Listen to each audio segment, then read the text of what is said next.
see, the mayor appoints to commissions and recommends for committees. And then the committees elect their own, but in any event, the council still does ratify those. Okay. So council wasn't even one of the appointments they could say. So do you have, both the commissions and the standing committees need to be adopted by I council? believe they have that, it's been our policy, and I Okay. don't know if. Okay, I'll make that change. Administrative. I could work with the land use commissions are appointed by council as our select committees. The standing committees, as Mr. Brenner referenced, it's their endorsement, but it's the mayor's committee. It's right in the legislation, council must appoint. Yeah. So if I could just work with you on that wording, that would be really helpful. I have to say, this is one of the things I'm always a little confused about. Okay, thank you for that. Good notice of that. So anything else on that? You're okay, Mr. Mayor? Yeah, no, that's good. Okay.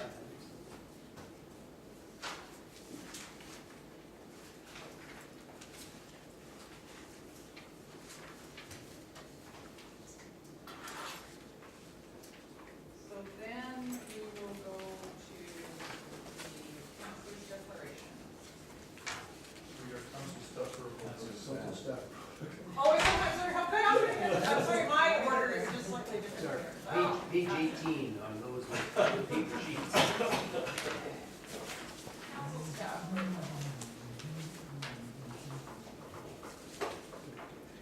This, of course, makes perfect sense.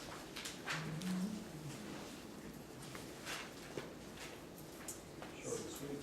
So, I think as Councillor Johnson said, I mean, there's no surprises here, really, but it does articulate on a piece of paper what you already know, and hopefully will help guide the work, your work. I've written this in a question and answer kind of format in some cases because I thought that that might be helpful. And there's some guidance about requests for information just on the top of the second page of this document. So where a request for information from a council requires staff meeting a significant amount of time, I suggested 30 minutes. You can make that whatever you want it to be. That the city manager will approve the work, or if the city manager doesn't have a measure of comfort about that, then he would direct it to council to decide whether or not that work should be done. So I think the kind of thing that would, I was thinking about is some kind of financial analysis. It might take a lot of staff time. It's being requested by a single member of council. You might want to decide whether or not that's a good use of your staff's time. Ted, is there anything, Ted Swaby, is there anything that you want to comment? Anything that's missing from here that you'd like to have added? I don't see anything right now. Yep, no? On page 18, where it says how should I, as a counselor, interact with staff, Mm-hmm. and it indicates that counselors refrain from building overly close or personal relationships with the city manager or city staff. Mm-hmm. Does it also speak the other way? Staff refrain from building overly close relationships, and I assume that this is up and down the ladder of staff, not just senior leadership team staff. Mm-hmm. So in a community of our size, most of us come with relationships Yeah.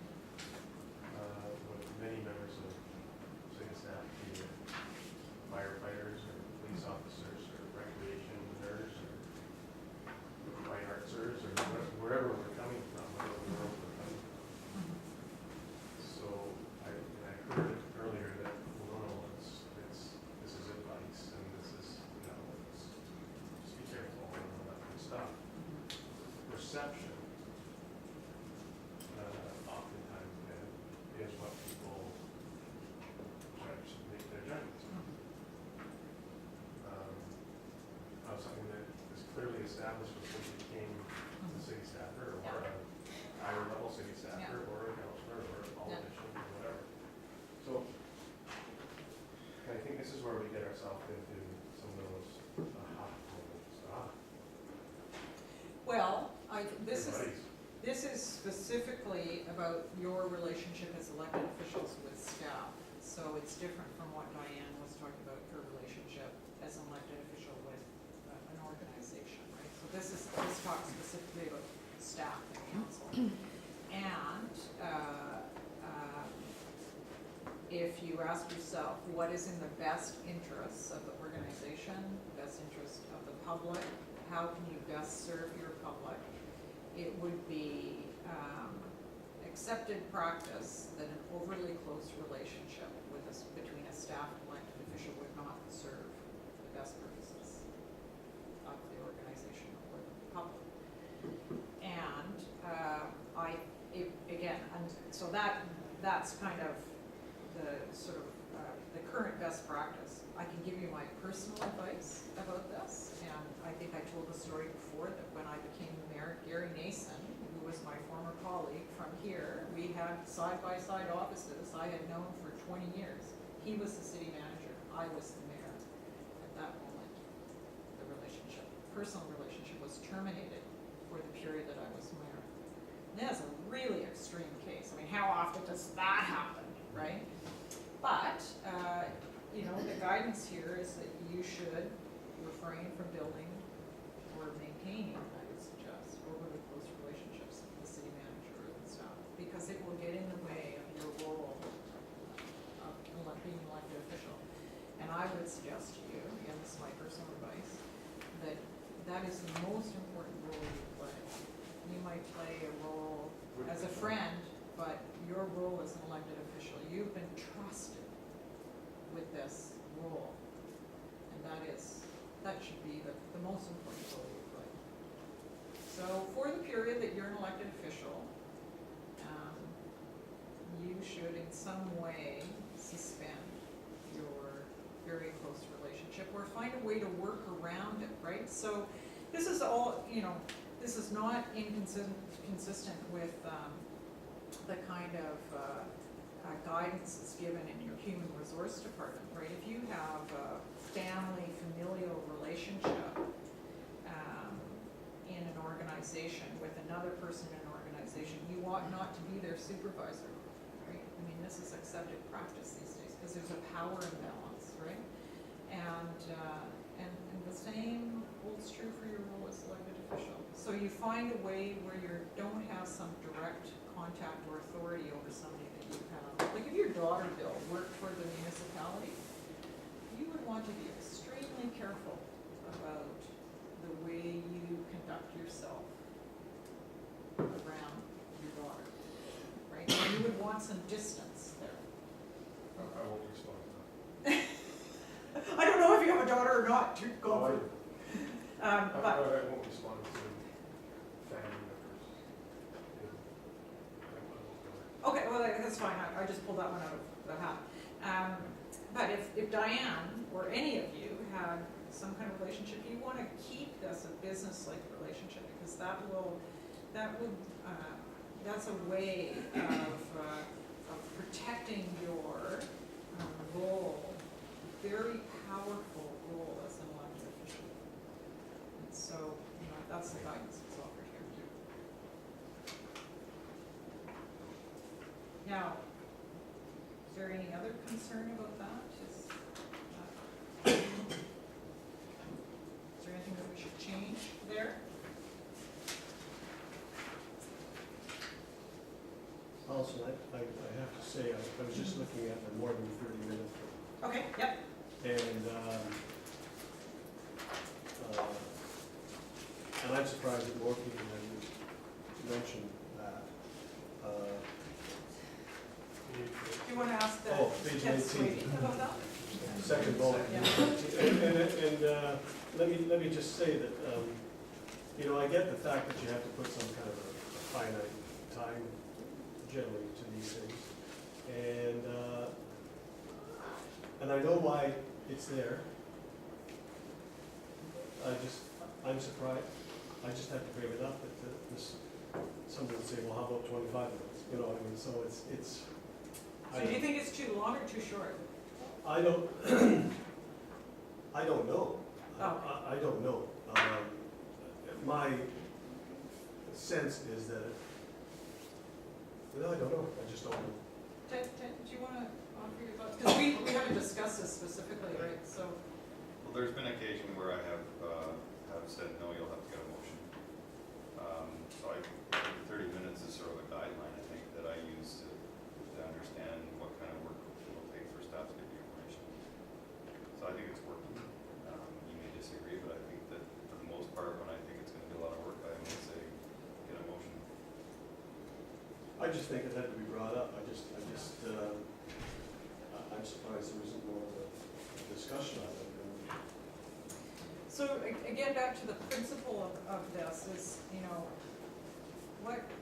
where I'm coming from in this is that individual questions from council, like if all of council directed staff to go and get information, then that's what needs to happen, right? But if individuals ask for information, and the example I use, if you each ask for information that takes an hour of a staff person's time, each of you, in a week, that consumes more than an entire day of that person's staff time. And that staff time that is not then being devoted to what all of council directed the staff to do, right? So, it recognizes that there's individual needs for information and discussion, and recognizes the role of chairs. That's all, acknowledged. But it's when the individual requests begin to take away from the time that the staff will have to devote to the work all of you directed the staff to do. That's when there's some need for some oversight, which is in the hands of the city manager. And if he's not comfortable making that decision, then it comes back to council as a whole to make the decision. And you can decide whether or not that's a good use of your staff resources. Yeah, Bill, sorry. Well, I didn't agree with Ted more, but it hasn't drawn more attention. Like something to do with the council, some things you can't fight or talk or say at some point in time. So would this also apply to, we're doing a budget, I don't get something, I don't get it, I need to go sit with the finance manager, I know it's gonna be longer than 30 minutes. Do I have to go and seek permission from the city manager so not only am I asking for information, so I'm asking to set up a meeting because it's convenient for me, because I also have those other duties that go beyond being a counselor. So this works for me. I don't get it. This is a pretty important document. We're talking about your budget. So I need your time. I have to ask everybody's permission for that in advance, and then go ask the city manager for more than 30 minutes to get a question answered. Well, Now, this, where we would evaluate that is if we go to the city or to the finance manager, you're getting information, and then you said, you know what, I need you to run this program, I need to understand this, you have to do all this work, and they come to me and go, that's gonna take half a day for me to get it, and I go, well, that's evaluate whether that was time well spent, or whether all of council should know that and want the information. I would assume that all of council would get sent that information, because that's what happens with every request we make. I think every councilor gets that information when it's asked for. I'm not sure of that, but I think that. Now, you're missing the point that if you were asking for information that was outside of it, for your own personal understanding, that I thought was outside of what all of council needed to know, and it would take a lot of time, I would ask council if they want that work to be done. Okay, so if I came to the communications officer and asked for coaching or whatever, it's gonna take longer than 30 minutes. So can I do up to 30 minutes every week? I think, again, because you operate as a collective, and this is really an important kind of principle to grasp, I think. You work as a collective, and very often, if one of you has questions, probably many of you have questions. And so if, for example, Bill, you had questions about the budget that you wanted to, you know, the director of finance to respond to, then, you know, it might be a more effective use of the director's time to actually meet with all of council and have a discussion and have everybody ask their questions and have you ask the questions so that everybody is there to hear. And I think that that's the kind of evaluation that needs to happen, because particularly with a director, again, each one of you, 9 of you went and spent 45 minutes or an hour with the director of finance in a week, then you have consumed an entire day of 20% of that person's work week. And where you might have been able to have the director in front of all of you for an hour, and all of you would have a discussion. The other issue is when, Can I say, so in theory, that sounds great. In theory, there's 9 of us here. It'd be great if my whole team can come and practice at the same time, instead of having to come to 20 different practices for 30 minutes. Granted, but we all have other lives. So But you do meet at council meetings, right, which is where the business of the public is to be done, at a council I meeting. need to have that information before I go to where all that business is You going to need be to have done. another meeting. Right. Well, no, I don't need another meeting, and I'm sure that Diane or somebody else doesn't want to come to a meeting that I need information for. Yeah. So, and I'll, Okay, this is Ted, just that paralysis thing. Ted and then Diane? well, I also think there's tends to get when there's a question, and I field most of the question. It then ends up in a debate. It then ends up in a back and forth, and that clearly is not what should happen. And I think that comes back to what you're talking about. These questions should actually be at an open meeting where you have public transparency. Because there's a number of questions. I spend a great deal of my time responding to questions that are questions that I don't think all of council needs or wants to know or understand. I don't think. I don't get any feedback, but I'm not sure. And it's a lot of time. So that's another area that's unclear to me, sort of, you know, how much do I respond? Do I just wait till the morning to respond? Do I spend my full day doing it? That's an area that I think we should talk about. Diane? Yeah, so sometimes I see some questions that are asked, and I'm not clear on how they are relevant. And so I don't sort of get why do you need this information? How does that help me? How does that influence where I'm going on the budget?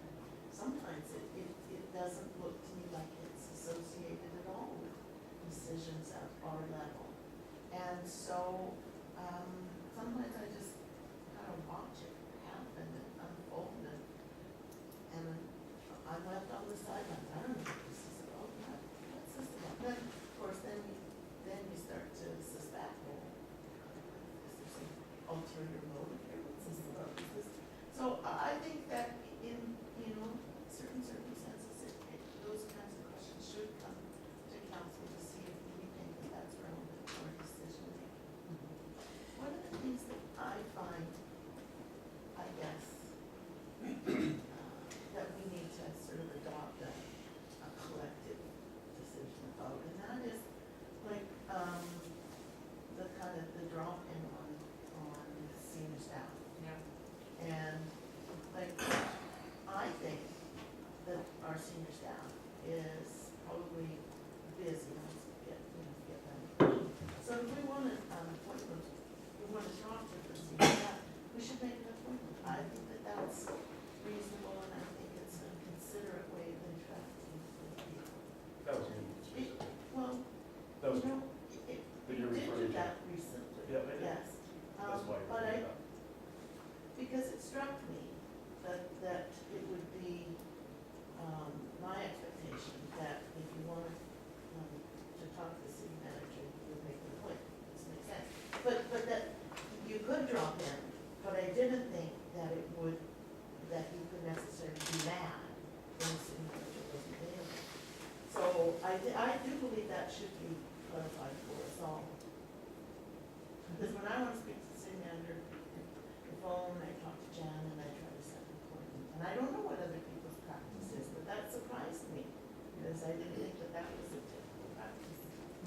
We will have to Sorry, talk about sorry, that. Bill? Well, we did that with Bill, French you know what, one. this is a legitimate point of discussion, yeah.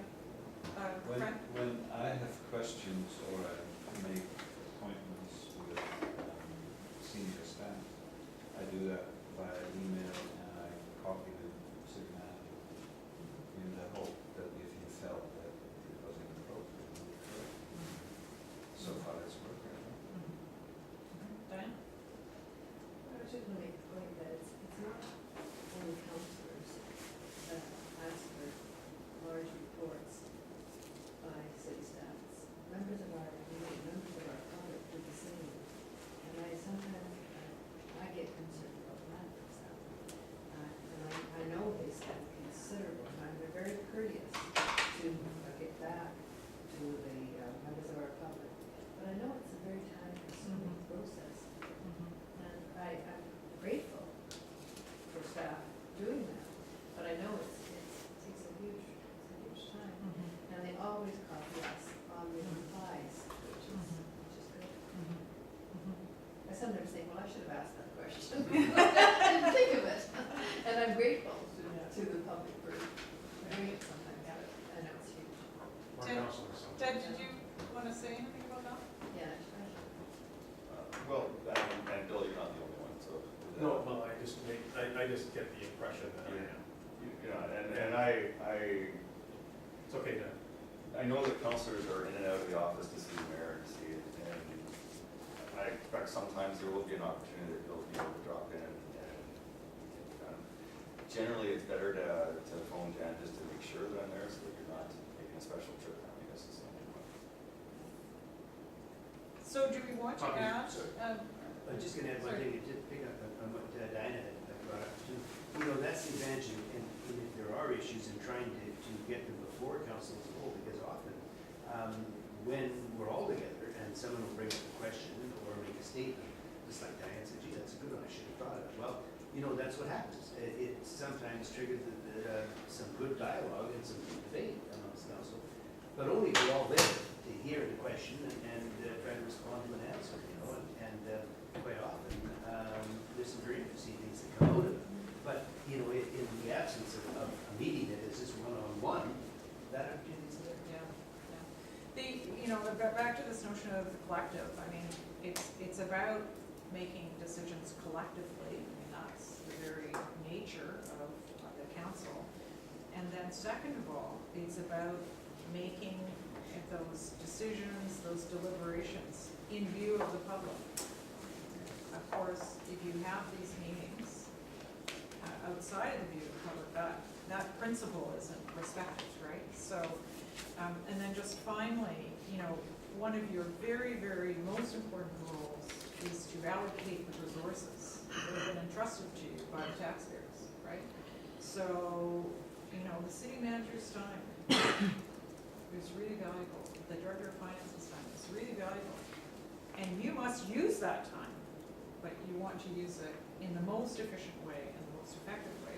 That's what the public expects of you, right?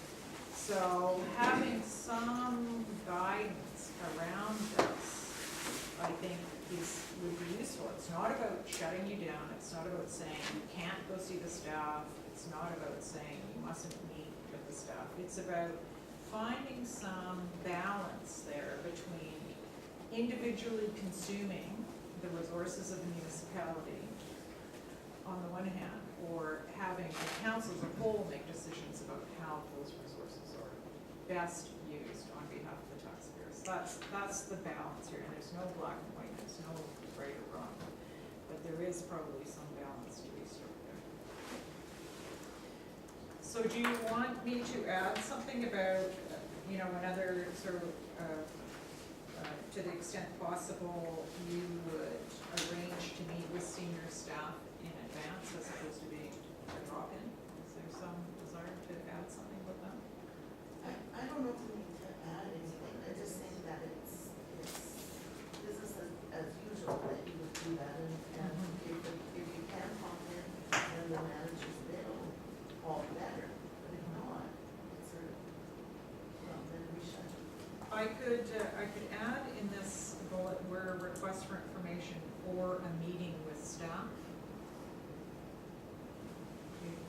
I don't have to, but we can just leave it as it is if you're comfortable with that. Well, I don't think it would meet the task review because where a request for a meeting with staff requires more than 30 minutes, because that's not reading that point. Yeah. It's not how long it will take, Right. it's the It's about expectation. advance. Expectation that the manager will always be there. But I think that's had to be given. Okay. I didn't know that you have to actually rate that in this policy, Okay. unless people feel it. I'm not hearing a real urgency about that, so I won't.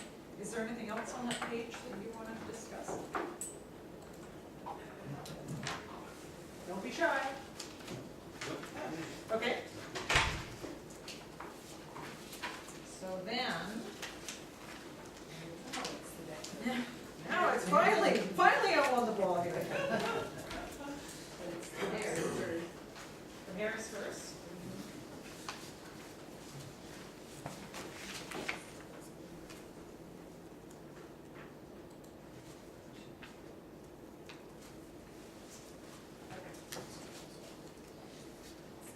So, this is very short and sweet.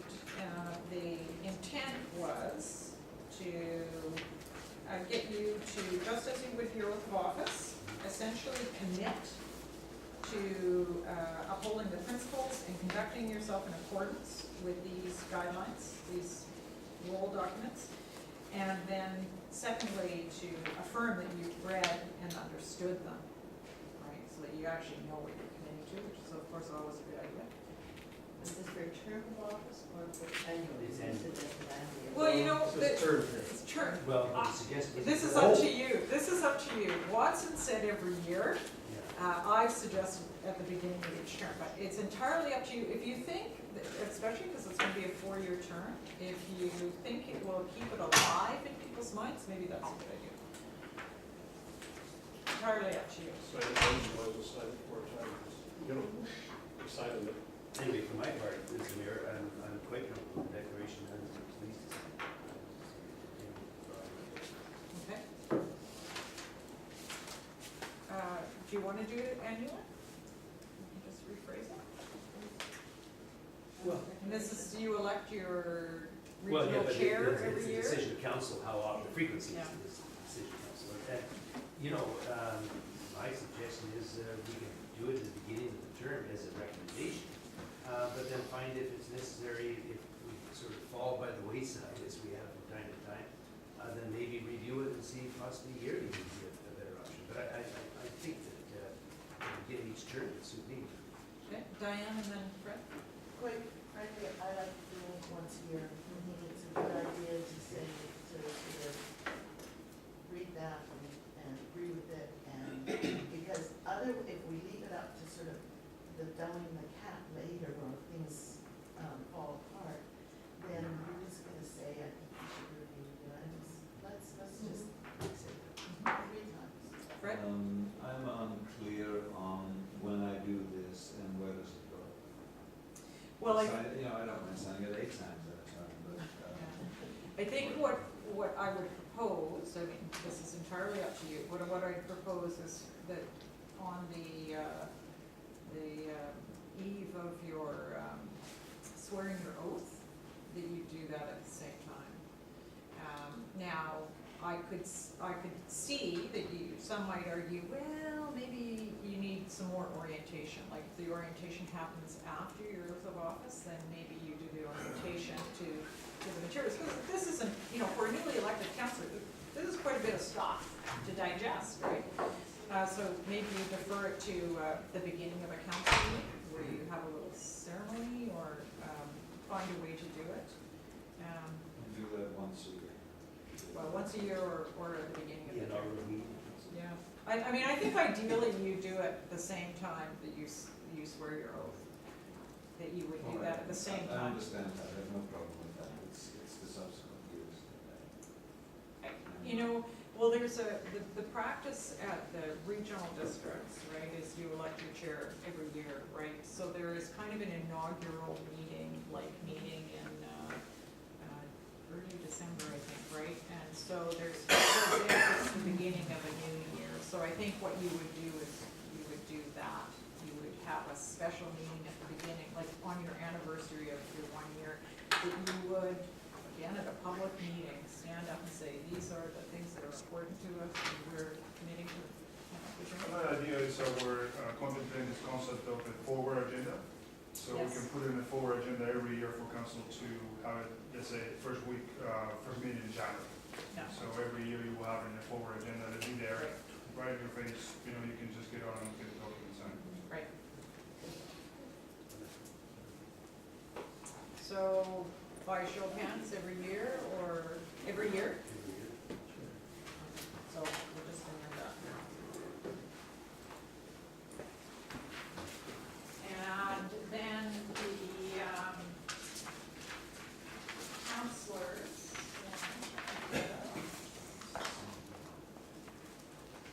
essentially a mirror image of that. Every year? Anything, you're okay with that? Yep, sorry. I guess this is something we have to talk about is, I kind of know the answer, but I just wanted to bring it out that if the counselor doesn't want to sign this. Yeah, well, you know what, I think, Put it there. yeah, I think there will be times that they won't want to sign it, and, you know, that it's going to be up to each individual to make that choice, right? With the oath of office, no choosing. I mean, North Saanich tried to do that last time, didn't go so well for them, right?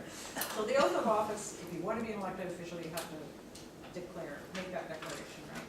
In this case, it's going to be up to every individual. And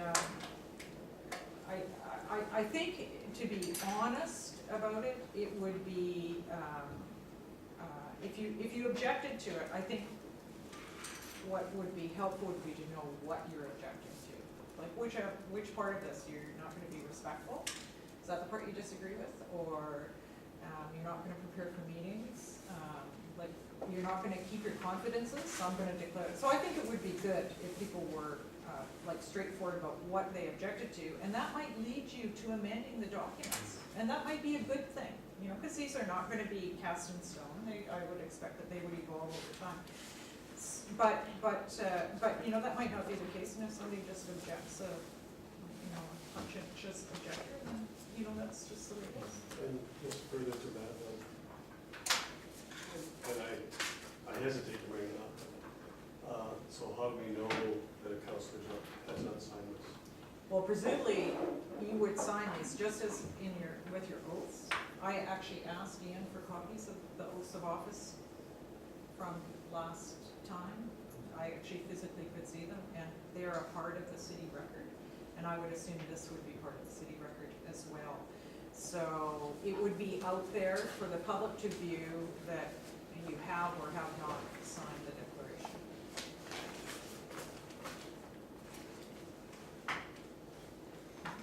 Okay. And I should say too that once council, if you have a recommendation that these go forward to council as amended, council will adopt these, and they will be part of the city policy, right? And it will carry on from term to term, that's the case. And whether or not somebody signs the declaration would not, that would not be material to whether or not council might, for example, make a motion to sanction the member. I mean, they can't opt out of that, right? Because if the majority of council decides to pass a motion of censure, then that's going to occur whether they're a signatory to the oath or the declaration or not. But I think, you know, on the upside, on the positive side of this, I mean, this is really an announcement to the public that these are the ways you're going to operate. This is your commitment to the public for good governance. This is the response to what you heard from the strategic plan and what you heard from the Watson report. We've heard what you said. You'd like us to be a better governance body, and this is our commitment to that. And these are the things that we feel are important about the way we conduct our business.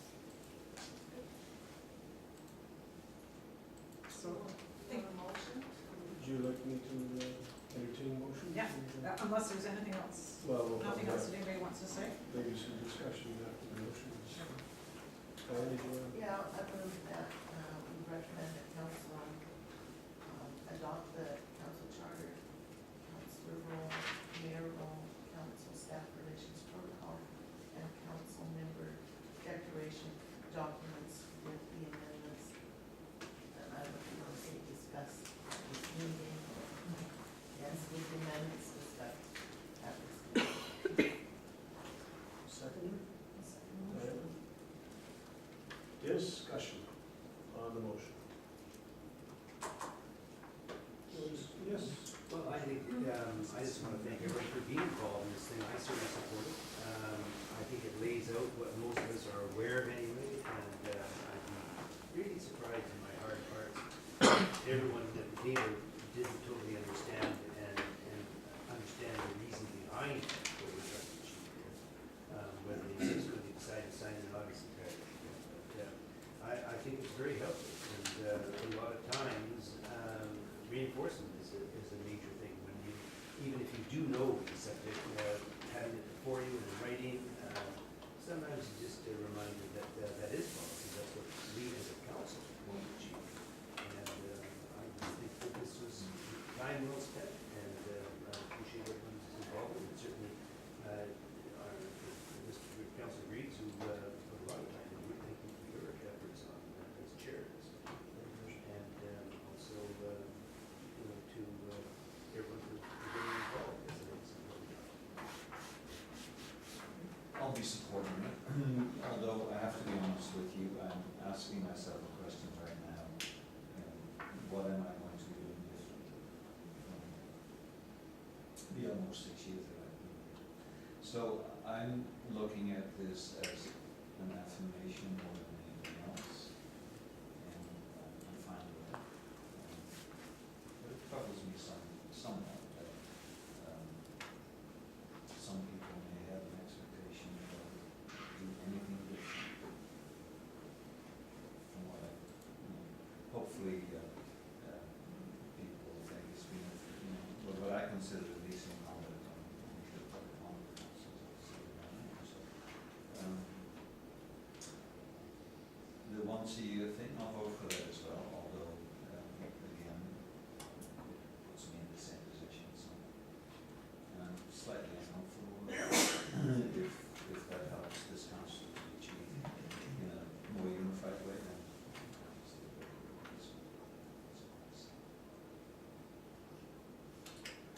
Okay.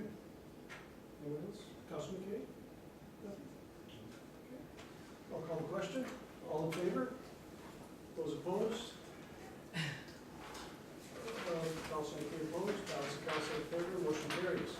Can I just say one thing, if I could, just to respond to Fred's comment? I think that the one, the conduct, it doesn't surprise me, right? It's what you already know. But the one thing that I hope might be more front and center in your minds is your shared responsibility for the management of the meetings and the management of behavior, because that, I think, is different. And that you know what you can do in the event of breaches,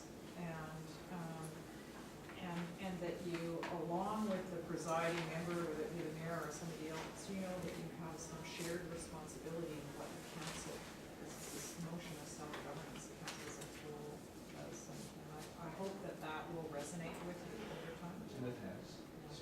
Yeah. And if I could just say thank you. Thank you. It's always fun working in Iowa. I love coming up here. It's really well. I appreciate the opportunity. Thank you. Where's